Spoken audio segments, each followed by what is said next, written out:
लेन जान जब नोटिस करता है बीच बीच में विंग के सांस टूट रहे थे। जब लेंजा को रियल सिचुएशन का एहसास होता है, शौक से लेंजा के आंखें वाइडन हो जाती है। लेन जान विंग के शरीर को टच करता है। विंग के बॉडी आइसी कोल्ड था, क्योंकि उसने इतनी ठंड में भी सिर्फ super thin dirty cloth wear किया हुआ था। लेन जान देखता है विंग के सिर में एक बिग डार्क ब्रूजेस का निशान है, जिससे ब्लड निकल रहा है। उसे लगा जैसे किसी ने उसके सिर पर किसी नोकीली चीज़ से जोर से वार किया हो। ये दृश्यों को देखने के बाद लेंजा के दिल में बहुत ज़्यादा दर्द होने लगता है। ऐसा पहली बार हो रहा था लेन जान के साथ कि किसी को जख्मी और खून से लथपथ देखकर उसके दिल में पेन हो रहा हो, उसे उस दर्द का एहसास हो रहा हो। मिस्टर वैन कहता है, मिस्टर लेन, इसे देखकर लगता है कोई इसे बहुत ही बेरहमी से मारा पीटा होगा, जिससे वो बेहोश हो गया है। लेन जान के दिमाग बार बार उसे यही कह रहा था, विंग को यहाँ छोड़कर जाने के लिए कह रहा था, जो लगभग मर ही चुके थे। लेकिन वो नहीं, उसके दिल बार बार इसके बीच में आ रहा था, उसे मजबूर कर रहा था, विंग को अपने साथ ले जाने के लिए कह रहा था। लेन जान अपने दिल के हाथों मजबूर होकर विंग को बेबसी से धूल मिट्टी में बेहोश पड़ा हो रहता देखकर लेंजा कमज़ोर महसूस करने लगता है। लेंजन उसके कमज़ोर शरीर को अपने मजबूत बाहों में उठा लेता है। लेन जान विंग को ऐसे कैरी करके रखा था जैसे उसने किसी फ्लावर को अपने बाहों में होल्ड किया हो। लेन जान उसे उस कमरे से बाहर निकल रहे थे, लेकिन हर पल उसका आंखें बस विंग को ही घूर रहे थे, जो बहुत खूबसूरत और इनोसेंट लग रहे थे। लेन जान उसे केयरफुली अपने बाहों में उठाया था।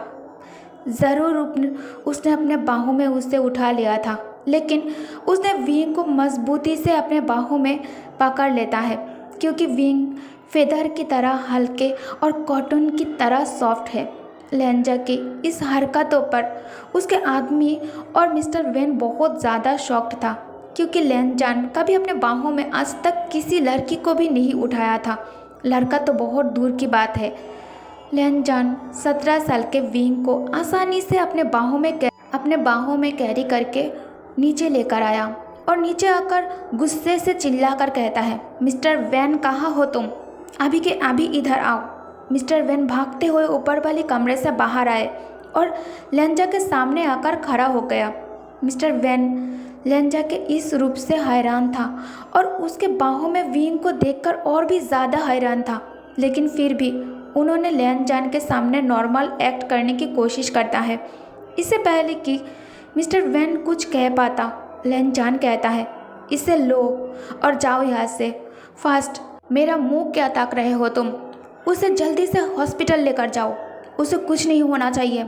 उसे मेरे प्राइवेट हॉस्पिटल में लेकर जाओ और उसके ट्रीटमेंट के लिए सबसे बेस्ट डॉक्टर को सिलेक्ट करो। उसे कुछ भी नहीं होना चाहिए। लास्ट वर्ड बोलते टाइम लेन जान की आंखें डार्क हो गई थी। उसका फेशियल एक्सप्रेशन पूरी तरह से बदल गया था।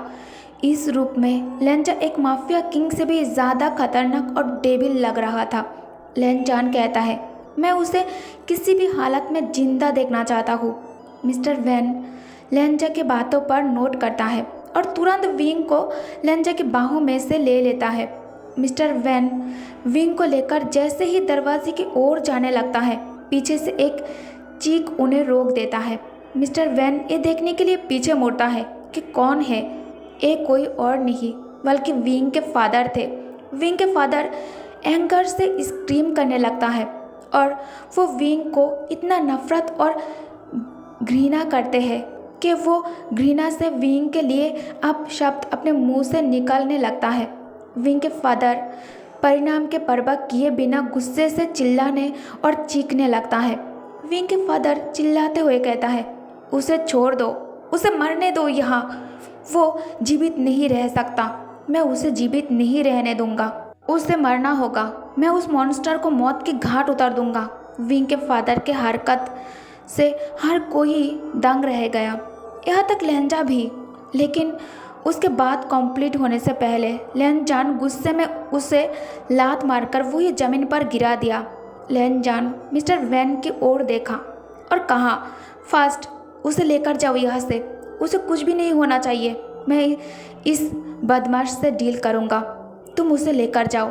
लेनजान को खुद नहीं पता क्यों और किस लिए वो ये सब कुछ कर रहा है। क्यों इस आदमी के वर्ड को सुनकर उसे इतना हार्ड हुआ कि वो इसके बातों को बर्दाश्त ही नहीं कर पाया। लेनजान खुद को इस बारे में सोचने नहीं दिया क्योंकि उसको कारण चाहिए था। उसने विंग के फादर के तरफ देखता है जो इस वक्त ज़मीन पे पड़े फुट फुट कर रो रहा था और मिस्टर वैन को विंग को अपने साथ इस घर से बाहर लेकर जाते हुए देख रहा था। लेनजान विंग के फादर के हालत को देखकर अपने आदमियों को उन्हें छोड़ने के लिए इशारा करता है। जैसे ही विंग के फादर को लेंजा के आदमियों ने छोड़ा, वो ग्राउंड पर खुद को गिरा लेता है और बेबसी से फूट फूट कर रोने लगता है। लेनजान ये सब कुछ देखकर उसे आज अपने दिल में बहुत कुछ महसूस होता है, पेन, लव और नफरत। लेकिन इन लोगों के लिए उसे ऐसा क्यों फील हो रहा है, ये उसे समझ नहीं आ रहा था। लेनजान प्रॉब्लम को समझ नहीं पा रहा था, तो उसने विंग के फादर से पूछने का फैसला करता है। लेनजान कोल्ड टोन में कहता है, वो कौन है? विंग के फादर के पास अब छुपाने के लिए और झूठ बोलने के लिए कुछ भी नहीं था। विंग के फादर कहता है, वो मेरा बेटा। ये सुनने के बाद लेंजा बहुत ज़्यादा हैरान हो जाता है, लेकिन उसने अपने फेशियल एक्सप्रेशन और बिहेवियर पर इसका कोई इफेक्ट नहीं होने दिया। लेनजान बिल्कुल शांत होकर उसके सामने वाली काउच पर जाकर कंफर्टेबली बैठ जाता है। एक एक करके धीरे धीरे लेंजा को विंग के फादर से उसका सारा क्वेश्चन का जवाब मिल रहा था। सब कुछ जानने के बाद लेनजान का गुस्सा और ज़्यादा बढ़ गया। लेनजान गुस्से से सामने वाली कांच की टेबल पर लात मारकर उसे तोड़ देता है और खुद काउच पर से उठकर खड़ा हो जाता है। लेनजान गुस्से में विंग के फादर के ओर बढ़ने लगता है क्योंकि उसने जो विंग के साथ किया वो बहुत ज़्यादा गलत था। विंग का उसके मॉम के डेथ से कोई लेना देना नहीं था। वो तभी भी मासूम था और अभी भी मासूम है। उसके मॉम के डेथ के लिए उसे गाली देना मारना सही नहीं लगा लेनजान को। लेनजान बस अपने पॉकेट से गन निकाला और विंग के फादर के माथे पर बंदूक तान दिया। लेंजा हैरान हो गया जब उसने देखा विंग के फादर उससे अपने जान के लिए ना ही भीख मांग रहा था और ना ही रो रो कर गिर गिरा रहा था। उसके पास अभी और कुछ कहने के लिए नहीं था। वो बस अपने आंखें बंद कर लिया और अपने मरने के लिए इंतज़ार कर रहा था। लेनजान अपने ठंडी लहजे में पूछता है, कोई आखिरी इच्छा? विंग के फादर जमीन से उठते हुए धीरे से अपना सिर हिलाया। विंग के फादर कहता है, मैं अपने बेटे के लिए कभी एक अच्छा पिता नहीं था और ना ही कभी बनूंगा। मैं उसका लायक नहीं हूँ। उनके आंखों से आंसू रोल होकर नीचे गिरने लगता है। वो फिर से कहना स्टार्ट करता है, तो मैं चाहता हूँ वो एक खूबसूरत लाइफ जिए क्योंकि मैं उसे ये प्रोवाइड नहीं कर पाया। मैं चाहता हूँ कोई उसका अच्छे से देखभाल करे और उसका ख्याल रखे, एक आइडियल फादर बनकर। उनके लाइट ब्लू रंग की आंखें रोने के कारण पूरी तरह से रेड बन गया और वो लहंजा के सामने अपना ब्लैंक फेस के साथ खड़ा था। विंग के फादर कहता है, मैं चाहता हूँ कि आप उसका अच्छे से देखभाल करें और उसे अपने आखिरी सांस तक प्यार करें। मैं चाहता हूँ आप उसके सबसे ज़्यादा नीडेड पर्सन बने। तभी सबको अचानक एक गोली की साउंड सुनाई देता है। गोली लेंजा के गन से निकला। गोली सीधा विंग के फादर के फोरहेड से होकर उसके सिर के पिछले वाली हिस्से से बाहर निकल गए। आसपास की दीवार पर खून से आर्ट बन चुका है। लेनजान खुद बहुत ज़्यादा शॉक्ड में था क्योंकि उसने ट्रिगर नहीं दबाया था। विंग के फादर खुद लेंजा की उंगली ट्रिगर में प्रेस किया था जिससे गोली चल गई। लेंजा बस विंग के फादर के कही हुई आखिरी वो शब्द पर खो गया था। विंग का अच्छे से देखभाल करना और उसे प्यार से संभालना, आखिरी सांस तक उसे प्यार करना और विंग के लिए उसका सबसे ज़रूरतमंद पर्सन बनना। लेंजा के दिमाग में बस यही शब्द चल रहे थे और उसे इस बात का बिल्कुल भी एहसास ही नहीं हुआ कि ये उसके आखिरी शब्द और विश था। इससे पहले कि लेंजा इसे समझ पाता, विंग के फादर खुद ही अपने ऊपर गोली चला लिया था। जब लेंजा को इस बात का एहसास होता है, विंग के फादर अब नहीं रहे, लेंजन अपने स्ट्रेट एंड पोजीशन में खड़ा हो जाता है और एक डीप ब्रीथ लेकर सीरियस टोन में अपने आदमियों से कहता है, सारा मेस क्लीन करो। लेंजा को जब विंग के बारे में याद आता है, लेंजा खुद को शांत करता है और बिना समय नष्ट किए जल्दी से घर से निकल जाता है। लेंजा अपने हेवी हार्ट के साथ क्विकली बाहर आकर अपने लग्जरियस कार में बैठ जाता है। ड्राइवर कार ड्राइव कर रहा था।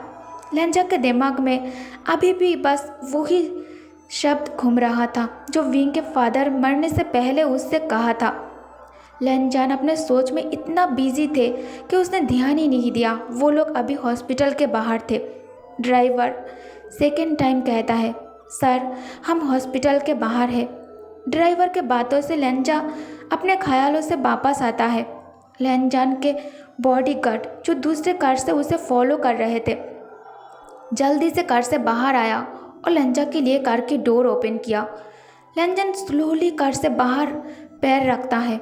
सिटी के सबसे एक्सपेंसिव और लग्जरियस हॉस्पिटल में विंग को एडमिट किया है, जिसका ओनर लेंजन खुद है, जिसमें सबसे एक्सपेंसिव और एक्सपीरियंस और बेस्ट डॉक्टर काम करता है। लेंजन तेजी से अपने गार्ड के साथ अंदर जाने लगता है। जैसे ही लेंजन अंदर अपना पैर रखा, सब कुछ शांत हो गया। पूरे हॉस्पिटल पिन ड्रॉप साइलेंस था। सभी डॉक्टर्स, नर्स, हर कोई बस विंग के लिए इस वक्त काम कर रहा था। हॉस्पिटल के डॉक्टर सिर झुकाकर एक साथ खड़े थे और लेंजा के डर से अपने दोनों हाथ आपस में रब कर रहे थे, क्योंकि उन्हें पता है अब इस हॉस्पिटल का ओनर और माफिया किंग आ गया है। उन लोगों की छोटी सी गलती उनका जान ले सकता है। अभी लेंजान उनके सामने आकर खड़ा हो जाता है। डायरेक्टर के सामने अब एक 25 इयर्स का गुड लुकिंग, चार्मिंग, हैंडसम लड़का खड़ा था, जिसका चेहरा हेवनली ब्यूटीफुल था, लेकिन उसका ऑरा और डार्क पर्सनालिटी उसे एक इविल गॉड बना रहा था। डायरेक्टर पोलाइटली कहता है, मिस्टर लैन, आपके यहाँ आने से मैं बहुत ज़्यादा खुश हूँ। अगर मैं आपकी मदद आ सकता हूँ, प्लीज़ मुझे बताएं। लैन जान उनके बात पर नोट करते हुए ठंडी लहजे में कहता है, कुछ देर पहले मैंने मिस्टर वैन के साथ यह एक जख्मी लड़के को भेजा था। वो कहाँ है? मैं उसे देखना चाहता हूँ।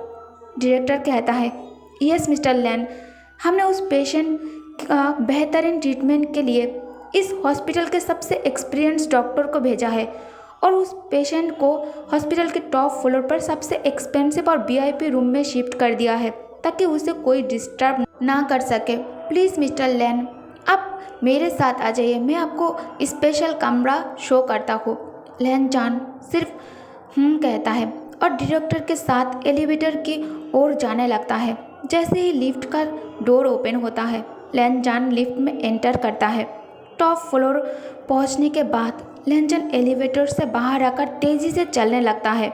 लेंजा को देखते ही सभी गार्ड और नर्स एक लाइन में खड़ा हो जाता है, वो भी सिर झुकाकर, और मिस्टर वैन भागते हुए लेंजा के पास आ जाता है।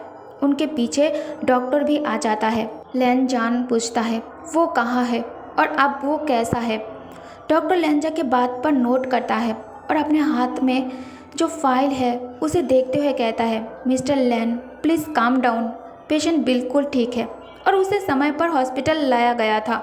लेकिन लैन जान कहता है, लेकिन क्या डॉक्टर? डॉक्टर कहता है, उसकी याददाश्त पूरी तरह से चली गई है। उसको अब उसके पास्ट की कोई भी बात, करीबी कोई इंसान, कुछ भी उसे अब याद नहीं है और न ही कभी दोबारा उनके मेमोरी लौटने की कोई चांस है। हमने अपने तरफ से पूरी कोशिश करके देख लिया, लेकिन हम कुछ भी नहीं कर पाए, क्योंकि उनके शरीर और ब्रेन ऑलरेडी बहुत ज़्यादा कमज़ोर थे। इसमें अगर हम ज़्यादा कुछ करने जाते तो शायद वो मर भी सकते थे। और हमने उसके कुछ टेस्ट भी किया है, जिसमें रिपोर्ट कहता है कि उसको बहुत ही बुरी तरह से ट्रीट किया जाता था उनके शरीर में ऐसे बहुत गंभीर चोटें भी है। और एक बात हमने नोटिस किया, वो अपने उम्र के दूसरे लड़कों से बहुत ज़्यादा अलग है। उसके दिमाग अभी भी एक बच्चे जैसा ही है। मुझे तो ये भी शक है कि वो ठीक है भी या नहीं, वो ठीक से बोल भी पाता है या नहीं। डॉक्टर ने ये सब कुछ एक उदास चेहरा बनाते हुए कह रहा था, क्योंकि उन्हें विंग के लिए बहुत ज़्यादा सैड फील हो रहा था। लेंजा को अंदर से बहुत ज़्यादा गुस्सा आ रहा था ये सब कुछ सुनने के बाद। लेनजान कहता है, कमरे में अभी कोई नहीं होना चाहिए, मैं अकेला उसके साथ कुछ देर रहना चाहता हूँ। ओके गाइस, तो इस पार्ट को मैं यही एंड करती हूँ। आई होप कि आप लोग इसे बहुत ज़्यादा इंजॉय कर रही हो। तो प्लीज़ वीडियो को ज़्यादा से ज़्यादा लाइक करो और शेयर करो और चैनल को भी सब्सक्राइब किया करो। Thank you guys, thank you for watching. Good night, bye bye.